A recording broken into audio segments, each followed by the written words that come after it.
TNPSC previous year some பார்த்துட்ருக்கோம். இது பாருங்கள், 782 is divided into 3 parts proportional to 1/2, 2/3, and 3/4. Then the first part is, so 1/2, 2/3, 3/4 என்ற விகித சமத்தில் 782 ஆனது பிரிக்கப்படுகிறது எனில் முதல் பகுதியின் தொகை என்னன்னு கேட்குறேன். ஸோ இந்த மாதிரி சம் நம்ம நிறைய போட்டிருக்கோம். பட் அங்கெல்லாம் உங்கள் ஹோல் நம்பராக இருந்தது. இங்கே பார்த்தீங்கன்னா ஃப்ராக்ஷனாக இருக்குது. ஸோ ஃப்ராக்ஷனாக இருந்தால் நம்ம என்ன அப்போயும் அதே பேட்டர்ன் தான் யூஸ் பண்ணுவோம். இதை வந்து நான் x/2 அந்த ப்ரொபோர்ஷனல் தான் கொடுத்துருக்காங்க. அப்போ அது என்னன்னு தெரியாது. அப்போ எக்ஸ்ன்னு எடுத்துப்போம். இது 2/3/xன்னு எடுத்துப்பேன். இது 3/4 ஆஃப் எக்ஸ்ன்னு எடுத்துப்பேன். ஓகேவா? இது எல்லாத்தையும் ஆட் பண்ணால் எனக்கு எவ்வளோ கிடைக்குதா? 782. அப்போது x/2 plus 2x/3 plus 3x/4 which is equal to 782. ஓகேவா? ஸோ இது போனால் எல்சியம் எடுக்கலாம். எல்சியம் பார்த்தாலே தெரியுது 12. அப்போ இது 6ஆல் மல்டிப்ளை பண்ணோம், 6x. இது 4ஆல் மல்டிப்ளை பண்ணோம், அப்போ 8x. இது 3ஆல் மல்டிப்ளை பண்ணோம், அப்போ 9x divide by 12 which is equal to 782. இப்போ இதை ஆட் பண்ணுங்கள்.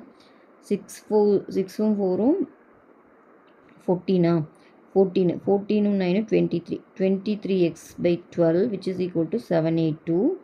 இப்போ இதுலேருந்து எனக்கு x வேணும்னா 782 okay into 12 divided by 23. Okay, இப்போ கேன்சல் பண்ணுங்கள். 23ல் இதை டிவைட் பண்ணி பார்க்கலாமா? 782 23ஆல் டிவைட் பண்ணி பாருங்கள்.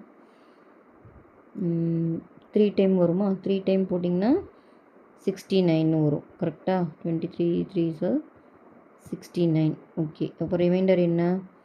9 92. 92ல் 4 டைம் போடுங்க. 3 4s 12 ரிமைனிங். அப்போ 4 டைம்ஸ். ஓகேவா? அப்போ இது வந்து என்ன ஆகுதுன்னா 34 டைம்ஸ்னு கிடைக்குதுங்க இது டிவைட் பண்ணால். இப்போ 34 × 12 தான் ஆன்சர் எக்ஸுக்கு. ஓகேவா?